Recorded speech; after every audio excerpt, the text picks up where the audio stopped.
Okay, well, let's take a look at one last part of this story, because after you guys got off staff and the whole mission network blew up, which I think was 82, 83, something like that. You guys were off staff at that point. You'd gone through all of that GO nonsense. Right. The GO was shortly thereafter disbanded. I mean, things just went crazy in Scientology internationally. And I've already documented all that on my channel and all that stuff, so we don't have to revisit all that. But from our point of view, we moved from Pasadena. Yeah, we did. And we went up to Santa Maria, California, and that's when Dad started his business. Yep. And we were about an hour away or so from the Santa Barbara org, which had been a mission under Carl Barney. That's right. Right? Pasadena, Santa Barbara, San Diego, Valley, all of Orange County, not Orange County, but these other ones. He had 5 of them. And they'd all been converted into orgs. And from missions to orgs, right? Because Carl Barney and those other guys kind of got swept under the rug and deleted from history, and they wanted to just forget about that whole chapter. So we moved up to Santa Maria, and you guys were doing services off and on at Flag. That's correct. At that point. Right? So somehow or another, whatever ethics stuff that we had going had been cleared up enough that we were allowed to do services again. We certainly didn't do staff again. But right. Yeah. And Dad got up through OT 5 and then went to Flag to do 6 and 7, which were at that time the highest OT levels that were released, because OT 8 didn't come out until I think 1988. Right. So this was earlier than that. So Dad was doing the top of the bridge, and then you were going to go do that. Well, I went to Flag to do OT 5. Okay. Yeah. And I had some real issues at Flag. Real weird issues at Flag.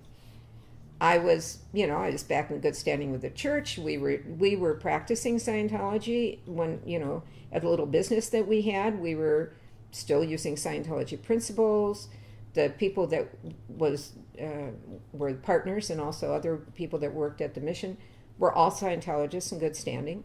It's not like we had totally left Scientology or anything. We were still doing Scientology, but certainly not interested in being on staff anymore. Anyway, I go to Flag to do this, to these services. The Flag services were absolutely horrible. I was, again, pretty naive and pretty idealistic about what I expected. And it wasn't at all what I would wait all day long to get into an auditing session, to get a session scheduled. They'd call me at 10 in the morning, make sure you eat, make sure this, make sure that, and we'll get you in as soon as we can. 10 at night, I still hadn't been in. I'd get a call at 10 at night. Are you audit, sessionable? No, I'm not, actually. Thanks, but no thanks. And so I spent a lot of time there just wasting time, really just wasting time. And your dad and I were not doing well in our relationship at the time, so I was really what Scientology terms very PTS. I really had no business even being there. A lot of conflicting things going on back at home. Right. PTS meaning, just real quickly, meaning potential trouble source, meaning there were lots of problems here. And my life was not as stable as it should have been. Exactly. And so in Scientology, when somebody has that going on, that is supposed to be addressed and dealt with, not anything else. And then once it's dealt with and handled and resolved, then the person gets on with their auditing or their training, their courses.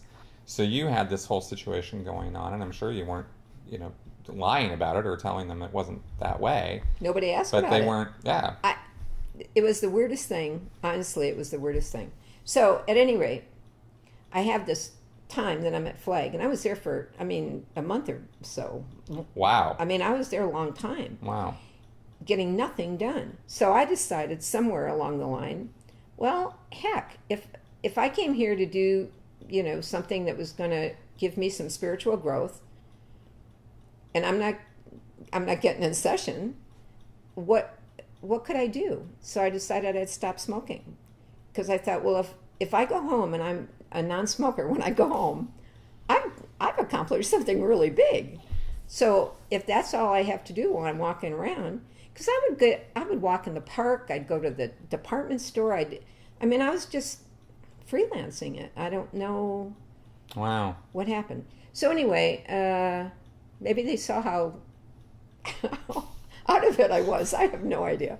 But anyway, so I decided I'd stop smoking. So that was my big win in being at Flag the last time that I was at Flag.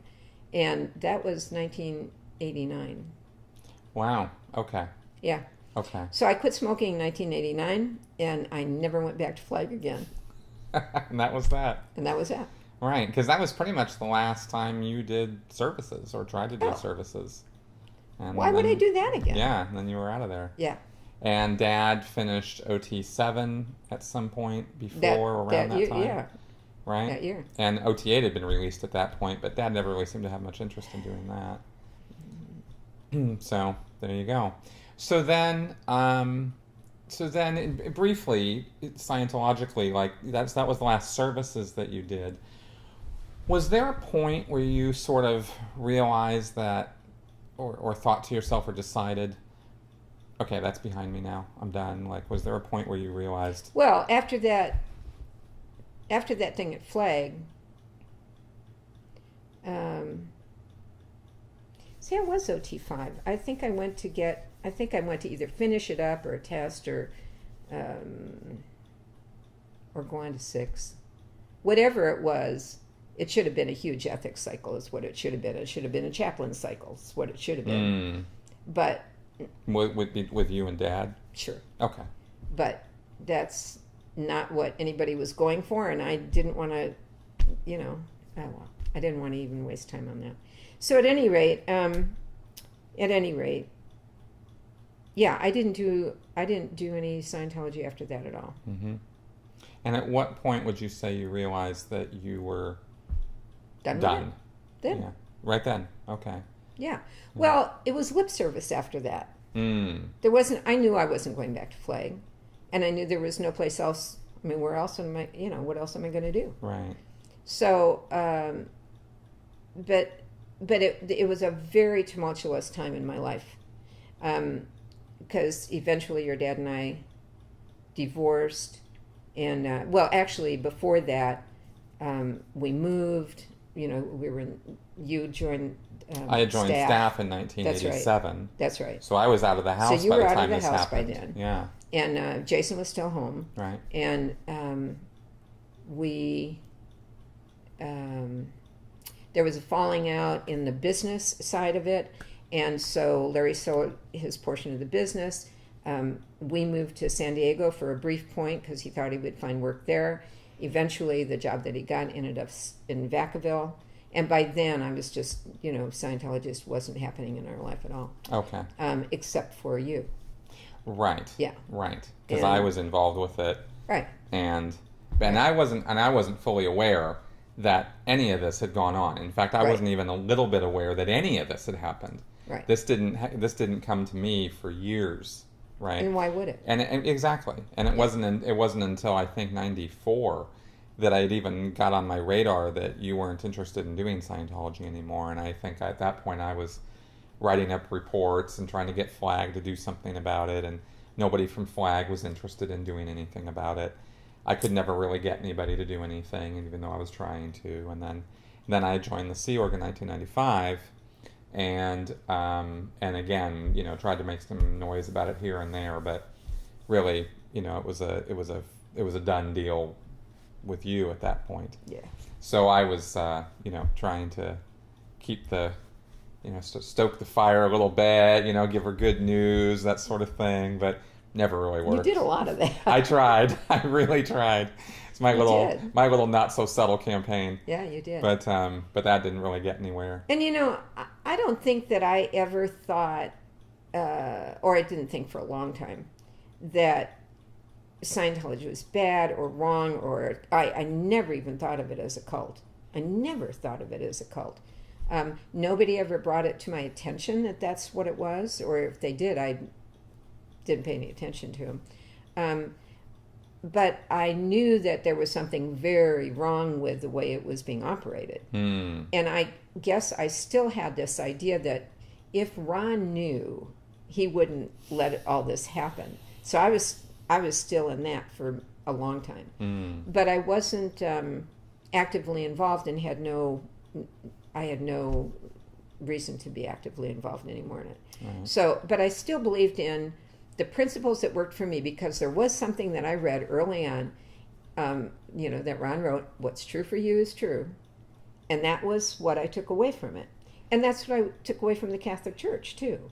It was, okay, well, these are the things that I've made part of my character and that are reasonable to me, and these are the things that, this is crazy, this thing that the Catholic Church is saying, I'm not going to do that, or this thing that Scientology is saying, I'm not going to do that.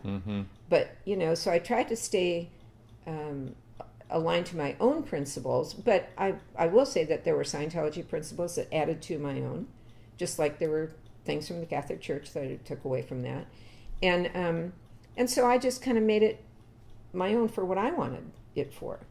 But that was part of that whole reconciliation that I did for a long time, to realize that I'm okay. I'm okay with all of that as part of my story, even though I don't remember a lot of it. Well, I think that point you made about balance is an important one. Yeah, it is. Actually.